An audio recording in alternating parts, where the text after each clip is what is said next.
اسلام آباد کے سیاسی حلقوں میں افواہیں گردش میں ہیں کہ اگر وزیر اعظم عمران خان کو اپنے خلاف اپوزیشن کی تحریک عدم اعتماد کامیاب ہونے کا اندازہ ہو گیا تو وہ گھر جانے سے پہلے ہم تو ڈوبے ہیں صنم تم کو بھی لے ڈوبیں گے ٹائپ واردات ڈالنے کی کوشش کر سکتے ہیں، جس کے نتیجے میں امپائر کی بھی چھٹی ہو سکتی ہے۔ بتایا جا رہا ہے کہ تحریک عدم اعتماد داخل ہونے کے بعد وزیر اعظم قومی اسمبلی توڑنے کے اختیار سے محروم ہو چکے ہیں، لیکن فرسٹریشن کا شکار ہو کر وہ اب بھی کوئی مس ایڈونچر کر سکتے ہیں۔ یاد رہے کہ عمران خان ماضی قریب میں کئی بار یہ دھمکی دے چکے ہیں کہ اگر مجھے نکالنے کی کوشش کی گئی تو میں خطرناک ہو جاؤں گا۔ اس دوران اسلام آباد میں ایسی افواہیں بھی سننے میں آئیں کہ وزیر اعظم نے فوجی بڑوں پر اظہار برہمی کرتے ہوئے یہ الزام لگایا کہ حزب اختلاف کی تحریک عدم اعتماد کے پیچھے ان کا ہاتھ دکھائی دیتا ہے اور جو ادارے غیر سیاسی ہونے کے دعوے کر رہے ہیں وہ ان کے خلاف سیاست میں ملوث نظر آتے ہیں۔ عمران خان کے قریبی ذرائع کا بھی کہنا ہے کہ وہ نواز شریف یا آصف زرداری کی طرح روایتی سیاستدان نہیں ہیں جو خاموشی سے اپنی حکومت الٹنے کا انتظار کریں گے۔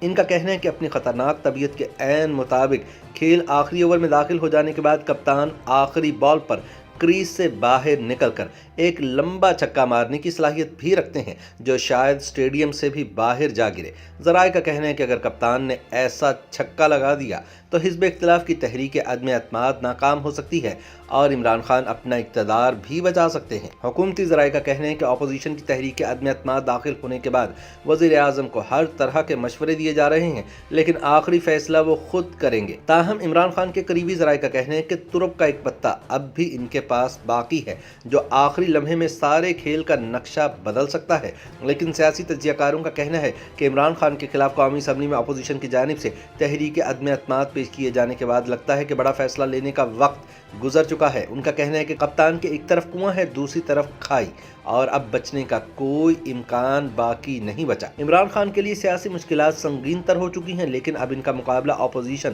ناراض اتحادیوں اور حتیٰ کہ پی ٹی آئی کے اپنے ہی گروپ کے ساتھ بھی ہے۔ دوسری جانب حزب اختلاف کا کہنا ہے کہ عمران خان ملک کے پہلے وزیر اعظم ہوں گے جو تحریک عدم اعتماد کے نتیجے میں یا تو اقتدار سے بے دخل ہو جائیں گے یا خود ہی استعفیٰ دے کر گھر چلے جائیں گے۔ اپوزیشن حلقے یاد دلاتے ہیں کہ ماضی میں جب نواز شریف اور بینظیر بھٹو نے اپنی اپوزیشن کی تحریک عدم اعتماد ناکام بنائی تو اس کی وجہ یہ تھی کہ ان کے تمام ساتھی ان کے ساتھ کھڑے رہے، جبکہ عمران خان کی تحریک انصاف میں بڑی دراڑ پڑ چکی ہے۔ YouTube پر گوگلی نیوز دیکھنے کے لیے youtube.com کی سرچ بار میں googly news T V type کریں۔ گوگلی نیوز کے پیج پر سرخ رنگ کے سبسکرپشن والے بٹن پر کلک کرنا نہ بھولیے۔ YouTube پیج پر اپلوڈ ہونے والی ویڈیوز سے باخبر رہنے کے لیے بیل آئیکن پر کلک کیجیے۔ آپ کو ہر نئی ویڈیو کے بارے میں نوٹیفیکیشن موصول ہو جائے گا۔